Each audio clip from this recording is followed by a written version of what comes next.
Hoy vamos a iniciar un nuevo viaje que nos llevará a desentrañar el vínculo que existe entre el mundo material y la creatividad. Esto es Arquitectura y Política. Desde tiempos antiguos, la arquitectura ha sido usada como instrumento de expresión, intimidación y propaganda por parte de civilizaciones y personajes históricos. Los romanos manifestaban su poder político en sus edificaciones, y no fueron los únicos. Los egipcios erigieron pirámides, los griegos diseñaron templos, el clero sus catedrales y la monarquía sus castillos. La arquitectura tiene el poder de despertar sensaciones, de fascinarnos e inspirarnos, como la Gran Muralla China, que no siempre fue motivo de orgullo. Durante los 70s, el gobierno comunista decidió promover el uso de sus bloques para realizar construcciones civiles. Para ellos, la muralla representaba el poder de las dinastías, al que estaban decididos a acabar bloque a bloque. Y aunque hoy el gobierno castiga esta actividad, el hurto de bloques sigue siendo un problema. La arquitectura ha sido también el escenario de las más grandes conquistas políticas. La Basílica de Santa Sofía en Estambul fue construida entre los años 532 y 537, y desde entonces fue objeto de remodelaciones constantes, con motivos religiosos y culturales. Hoy en su estructura se pueden ver las huellas de la lucha por la dominación entre la civilización oriental y la occidental. En la actualidad, nuestro mayor referente de batallas políticas e ideológicas son los parlamentos.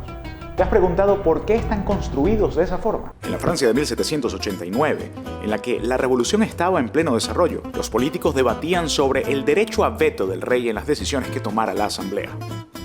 De esa discusión surgieron tres grupos. Uno que estaba a favor de que el monarca pudiera vetar las decisiones del parlamento, otro que estaba en contra del veto, y por último, un grupo de indecisos. Ahí la configuración de grupos políticos determinó la ubicación espacial de los escaños. A la derecha del presidente se ubicaron los que estaban a favor del veto real, a la izquierda los que estaban en contra y en el centro los indecisos. Después de este reparto, los franceses de la época no bautizaron las distintas tendencias como izquierda o derecha, sino como la montaña a la izquierda, la llanura a la derecha y la marisma, los indecisos que ocuparon el centro de la sala. Pero es de esa distribución de la cual surgen las etiquetas de izquierda y de derecha en la política moderna. La arquitectura de los parlamentos, además, ha definido cómo se dan los debates hasta la actualidad. Estos pueden ser rectangulares, como en el caso británico, en el que ambas bancadas se disponen frente a frente, coadyuvando en la conformación del tradicional sistema bipartidista y generando debates tan fuertes que la distancia entre las dos bancadas fue determinada por la longitud de dos espadas, de manera que las discusiones no terminaran manchadas por sangre. Sí, los parlamentarios de aquella época podían llevar sus armas al Congreso. Y hablando de gente que se manchó las manos como siempre, y no podían faltar, los nazis. Les presento a Albert Speer, llamado el primer arquitecto del Tercer Reich.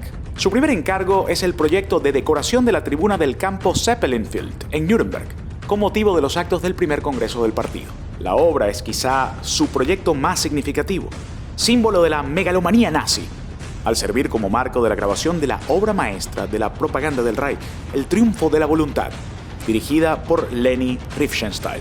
Speer tuvo una gran influencia en Hitler, quien se consideraba un amante de la arquitectura, y lo convenció de crear edificaciones, escuchen bien, bajo la teoría del valor de las ruinas, según la cual se construirían todos los nuevos edificios de forma de que fuesen unas ruinas estéticamente agradables en el futuro lejano. El potencial de la arquitectura va más allá de la propaganda política.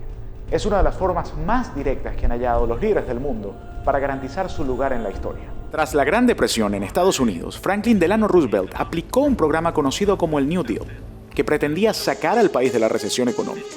Si bien el plan contempló diversas reformas sociales y económicas, la arquitectura fue parte fundamental. Con el objetivo de crear empleos y dinamizar la economía, el New Deal se propuso crear miles de escuelas, viviendas, edificios, vías de comunicación y otro tipo de obras. Su gestión tuvo tanto éxito que se convirtió en el único presidente en ganar 4 elecciones para ocupar la silla del Salón Oval. Para muchos esta es la imagen que se le viene a la mente cuando piensan en política y razones sobran. Los palacios presidenciales son símbolos de poder. Y esto puede ser para bien o para mal. Desde 1934, Los Pinos, ubicada en el corazón de Chapultepec, albergó a los presidentes mexicanos, hasta que en 2019 el presidente Andrés Manuel López Obrador decidió romper con la tradición y convertirla en un museo. Pero ¿qué hay detrás de estas mezclas de acero y cemento que los hacen tan relevantes para nosotros? La Torre Eiffel fue inaugurada en 1889 para la Exposición Universal de París, y aunque hoy es un icono de Francia, no siempre fue así. Incluso antes de su inauguración, cientos de artistas franceses protestaron en contra de la torre, alegando que rompía con la estética de la ciudad. Exigían que fuera retirada. Sin embargo, la obra se impuso y consiguió el afecto de los parisinos. En Latinoamérica tenemos un ejemplo que demuestra el fuerte vínculo entre la arquitectura y el poder político. Brasilia. Surgió como el sueño de ciudad utópica del presidente socialista Juscelino Kubitschek, en el cual se pretendía eliminar las clases sociales.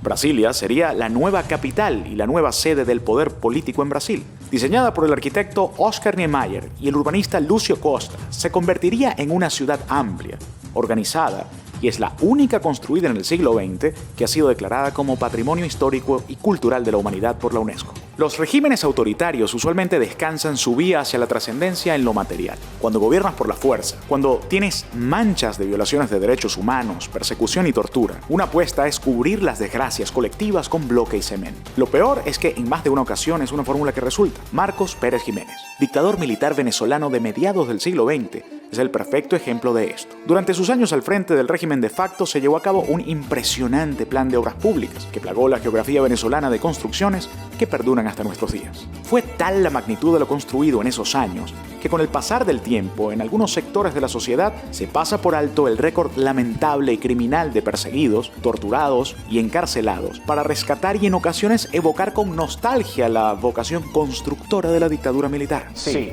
la arquitectura sirve para escribir y hasta para reescribir la historia. La Guerra Fría trajo la carrera armamentista, la carrera espacial, pero en la península coreana tuvo lugar una carrera bastante peculiar. Corea del Sur, apoyada por los Estados Unidos, había logrado construir el hotel más alto del mundo en Singapur y se preparaba para celebrar los Juegos Olímpicos de Verano en 1988. Por otra parte, Corea del Norte, apoyada por la Unión Soviética, no quería quedarse atrás, por lo que decidió organizar una versión socialista de las Olimpiadas para 1989, en la que se inauguraría una obra que superaría la de sus indeseables vecinos. Es así como comenzó la construcción del que sería el hotel más alto del mundo, el Ryungyong. El edificio no estuvo listo para la fecha prevista, y para 1992, en plena crisis económica y luego del desplome de la Unión Soviética, se detuvo la construcción.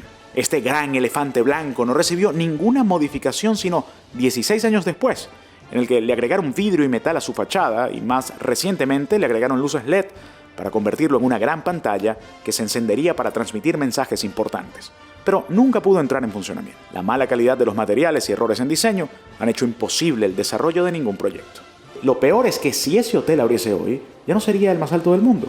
Ni siquiera sería el más alto de la península de Corea, ya que la torre Lotte World, ubicada en Seúl, la supera por 240 metros. Bueno, veamos ahora un ejemplo positivo. Un caso contemporáneo en el que la arquitectura se convirtió en un gran acierto de la política para transformar una ciudad. Bilbao y el Museo Guggenheim. Hace más de 20 años, Bilbao era solo percibida como una ciudad industrial, con pocos atractivos para el turismo y con serias dificultades económicas, producto de la reconversión industrial y una conflictividad social que se hacía conocer por el mundo. Por otra parte, la Fundación Solomon R. Guggenheim tenía entre sus planes expandir sus horizontes, y luego de intentos fallidos en Salzburgo y Massachusetts, decidieron visitar España.